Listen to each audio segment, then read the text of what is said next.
we're here to tell you something. You can become extraordinary.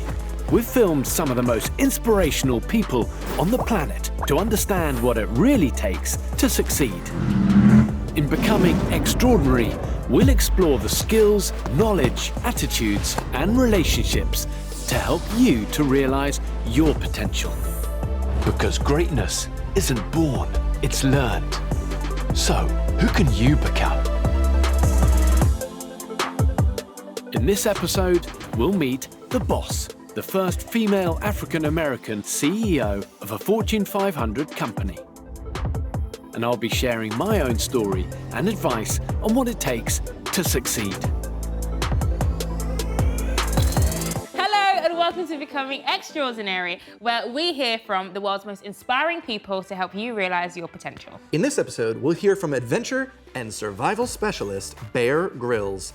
And we'll also hear from business powerhouse and changemaker Ursula Burns. Yes, but before we take to the boardroom with Ursula, we'll take a look at the things that shaped Bear's path. Did you know that Bear Grylls is actually a British adventurer, writer, and television presenter? Wow. Bear's father taught him how to climb and sail as a youngster. Did you know that Bear Grylls is actually the co-founder of BecomingX? I did! In 2019, Bear was awarded an OBE for services to young people, the media, and charity. And Bear set a Guinness World Record in 2008, the longest continual indoor free fall. He fell for 1 hour and 36 minutes. Bear has used a paramotor to fly over the Himalayas, where he experienced temperatures of -60 degrees Celsius. Also, he led a team of 5 on an unassisted crossing of the North Atlantic Ocean. Bear is a former Special Forces soldier. He's trained in unarmed combat, desert and winter warfare, extreme survival, climbing, parachuting, and explosives. And Bear is the chief ambassador to World Scouting. Wow, sounds like a great guy. Let's take a look.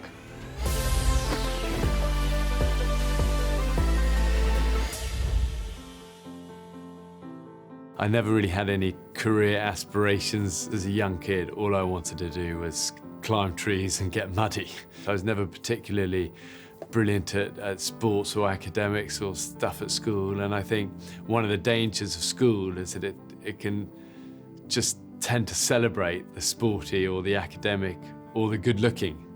And the thing is, life doesn't care about any of those things. You know, life rewards the resilient and the positive and the quietly courageous. But, you know, nobody tells kids that. I knew that I loved adventure. I loved to be close to my dad. I knew that I was gaining skills accidentally through the adventures we were doing. And the army was a natural kind of progression of those things. And I kind of heard my dad when he said, just try in life to work out of your core competency, and it's okay to follow your heart.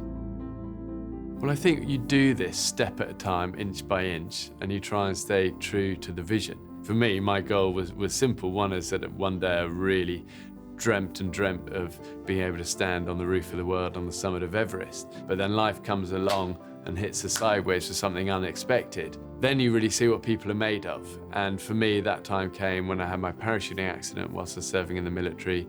And I broke my back in 3 places and spent, months in and out of, hospitals. And suddenly, now all bets are off. How are you going to rebuild it from here? And the truth is, I struggled with confidence and I struggled a lot with self-doubt, but I was dogged and I was determined. So really, for me, the real summit, metaphorical and emotional and physical and everything, was rebuilding from there and having the tenacity to try and keep going.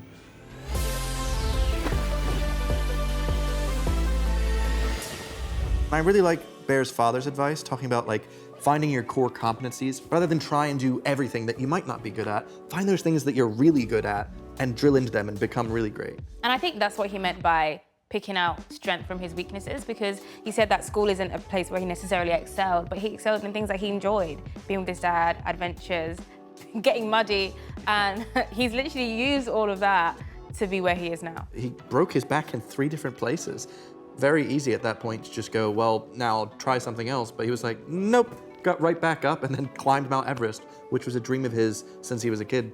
But I'm shocked that he said, even though when he was a kid, he had no career aspirations, he just knew that he loved adventures, he loved spending time with his dad, Like, he's had a really successful career. Yeah, and I think that's important because a lot of times it's difficult to know what you want to do, especially when you're at a young age. But at least when he was young, he went, well, I love my dad and I love being outside, so I'm gonna try and find something around there. And the Army ended up working for him and really helped carve his path that he made. And it just shows you that life can throw you unexpected, unpredictable things, but you have to have the tenacity to say, I'm gonna dust myself off, I'm gonna try again, and I'm gonna be courageous about it. Absolutely. This is a man who absolutely dares to dream and keeps it up.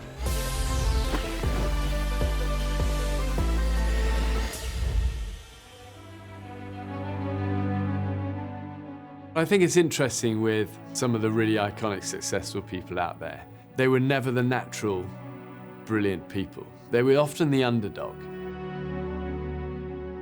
The truth is, I don't have a lot of self-confidence, and I never really had much self-belief either. But I think we can draw strength from our weaknesses, that it's okay to not feel super confident. So I'd really reach out to young people who are the unseen and the unsung and the uncelebrated. I often say that the people who do so well in life have had a real dogged battle at school. They never got any prizes, they never got into the top teams, they never got the A's. Just to stay afloat, they were swimming so frantically, trying to kick for the shore, and all the people at school think, look, there's Johnny still kicking, and they laugh. But the thing is, when they hit life and they get out of that sea, everyone else is flabby because they've never had to try. Johnny, he's been kicking like madness every year. Nobody's ever noticed him until he gets out and they realize, wow. So really, for me, the only muscle you need to develop is your effort muscle. And the harder you try and the more you practice, you're gonna be ready for life. And really, that's how you empower people.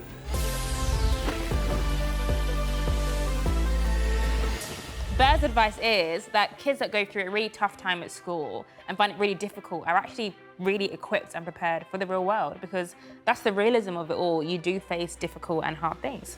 I really like that Bear was talking about how effort is like the one muscle we need to work towards to strengthen our effort muscle. And he had that really good example of Johnny, the kid that was basically unable to swim, flapping for dear life in the water while everyone else was having an easier time. I think that's such a good story of how indicative it is that, especially for school, some people coast through school and don't have to try as hard. Whereas the people that do try, the people that are having a rough time, they learn so much more from that difficult experience that when they get into adulthood, they've had to pick up so many new skills of trying to adapt, trying to learn in that environment, that they're gonna succeed so much better in adulthood from those trials and tribulations. Watching that, I'm thinking, wow, a guy who jumps out of a plane, he eats weird things, he struggles with self-confidence and self-belief, and that's so sobering to know that a guy like that is just like us. Like, he feels the same things. And for kids that are nervous about something or terrified about something, that's a normal emotion.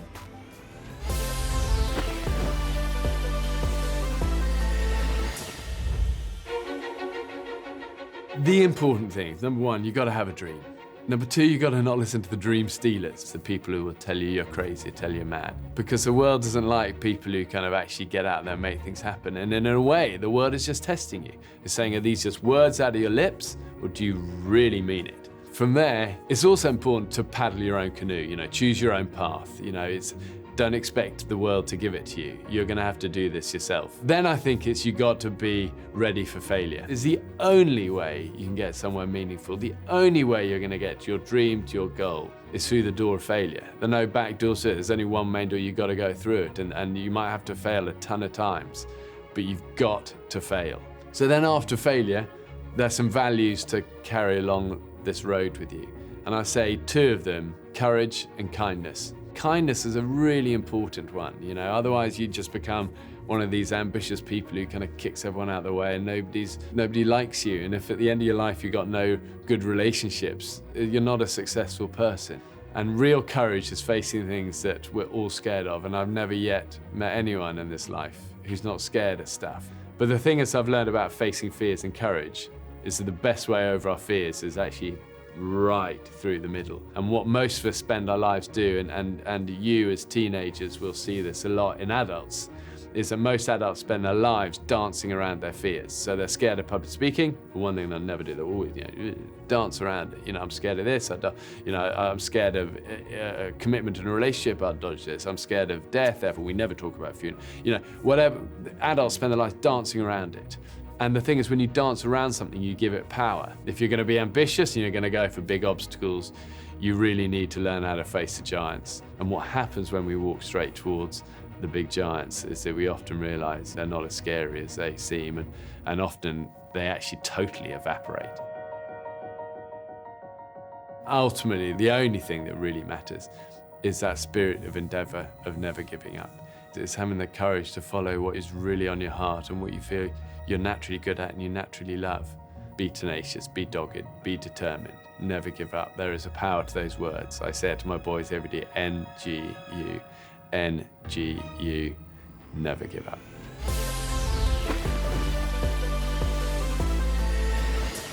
Wow, Evan. NGU, never give up. I appreciate that. Never give up. I really liked how he said, be ready to fail, because that's not something I often hear. But he said that in failure, that's how you learn, and that's how you overcome, and that's how you find courage. He really focused on be okay with failure, be ready to fail in order to succeed. Also, his point about you gotta be able to paddle your own canoe. Like, other people can help you on your journey, but you've gotta be the one to really drive yourself forward and go right through. And it shows you that life is unpredictable. It throws awful things at you sometimes, but you have to have the tenacity to just start again, dust yourself off, and do what you love.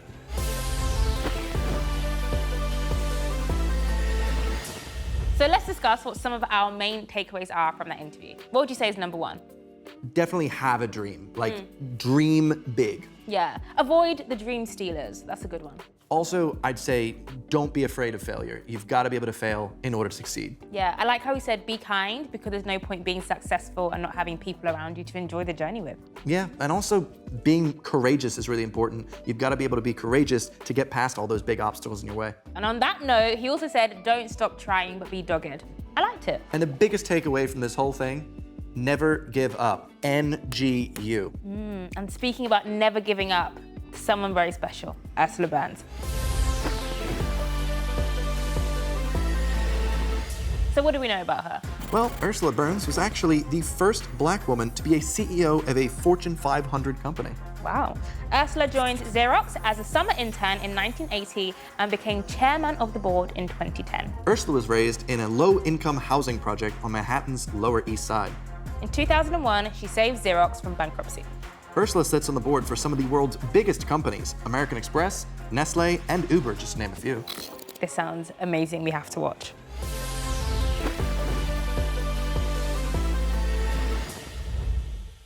As a child, I had a very small world. My brother, my sister, and my mother. We grew up in a physically very dangerous place. Drug dealers, drug addicts, gang members, they were everywhere. But we had what would have been considered a normal life. It was just a normal life in a very bad place. People actually expect to hear that I grew up in this really horrible place, or under these horrible circumstances.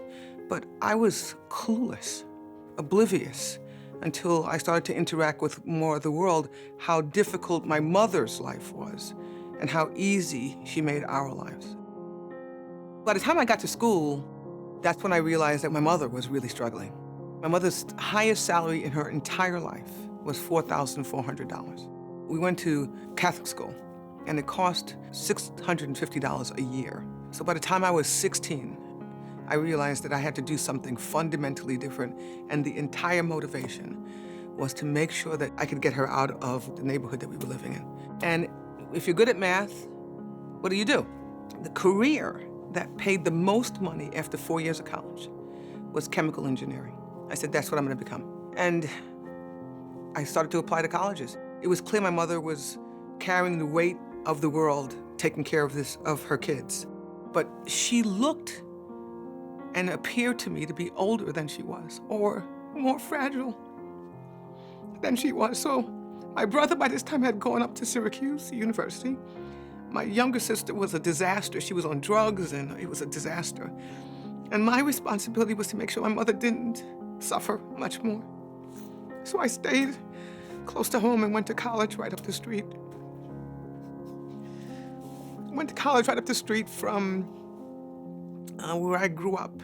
And it was the best decision I ever made.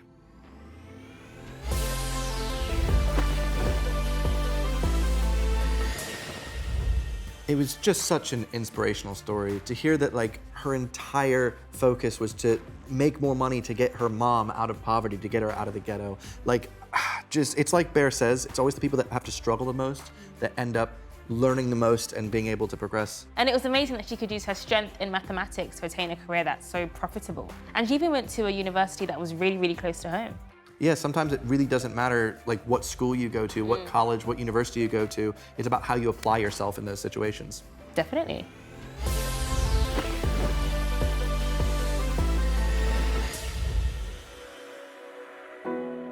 In undergraduate school, you get all of these placements. And the third summer, I worked at Xerox. And I went there and it was perfect. They were not concerned about how I looked. They were not highly concerned about how I spoke. I was rough, but I was really smart and I worked really hard and I was extremely organized. And they allowed me to practice what I had learned. Xerox was a perfect match for me. I was a perfect match for the company. They said, we want you to come to work for us, but we would prefer if you go to graduate school. So I said, sure. So I took the job and that catapulted me. I've been in the company now for 7 or 8 years. They give me a business to run. So they made me a vice president and general manager. From that, they literally said, we want you to go run this massive business. That moment, I realized I could probably run this place. When I became CEO, the first call that I got after the public announcement was from the New York Times. The entire story was, you are the first African-American woman CEO. Fortune did a cover on it. I got calls from Magic Johnson, from Al Sharpton, from Jesse Jackson. George Bush called me. Bill Clinton called me. And I'm like, wow. So there was this unbelievable uproar outside. Literally, I'd be walking in New York City and people would stop me. And they would say, you're Ursula Burns. Yeah, literally, it happened all the time. And my daughter is the one who said to me, don't you understand, Mom, don't you understand how big a deal you are to these people?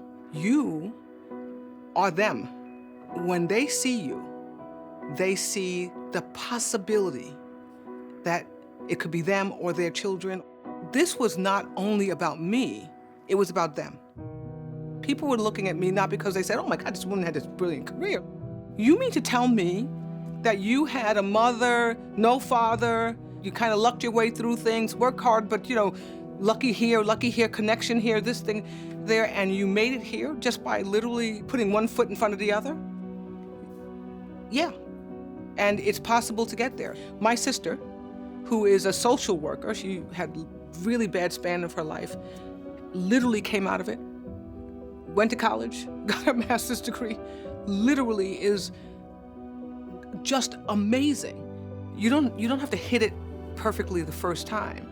You just have to kind of understand it as possible to be done and then work hard. You're gonna get knocked down over and over and over again, but you have to pick something that you do that you love so much that you stand up every single time. You have to be passionate about it and stick with it. So this idea of grit, you gotta kind of do it.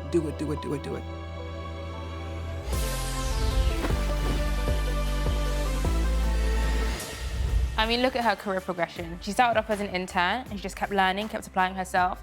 And as she kept working harder, she gradually got promoted. Yeah, like no matter what your job is, you can always seek higher, seek to keep learning, seek to keep working. And what was so special to me is when she was saying that she kept getting stopped on the street and her daughter was saying, Mum, can't you see that? You look like them. And it's so important as well because you can't be what you can't see. So unless you see someone that looks like you, that's from a similar background as you, that had similar, difficulties as you in the space that you want to occupy, you won't have the same dream or you won't think it's possible, but she's shown that clearly this is possible for a lot of people that are looking up to her. An actual inspiration to pretty much everyone.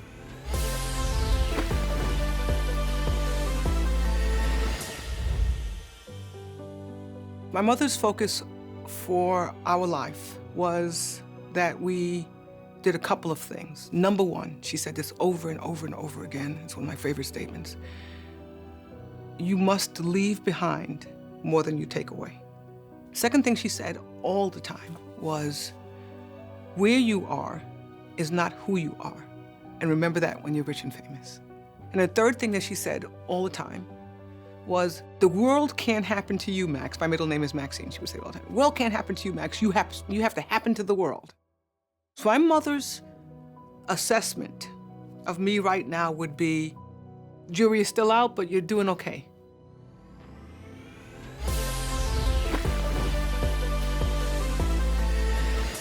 I feel like Ursula Burns pretty much exemplifies the American dream in a way. You know, grew up in a pretty rough area, but she ended up just really having that gumption. She said she was really smart, she knew what she wanted to do, she wanted to support her mom, and you could tell how much she cared about her mom. Like, it was really touching.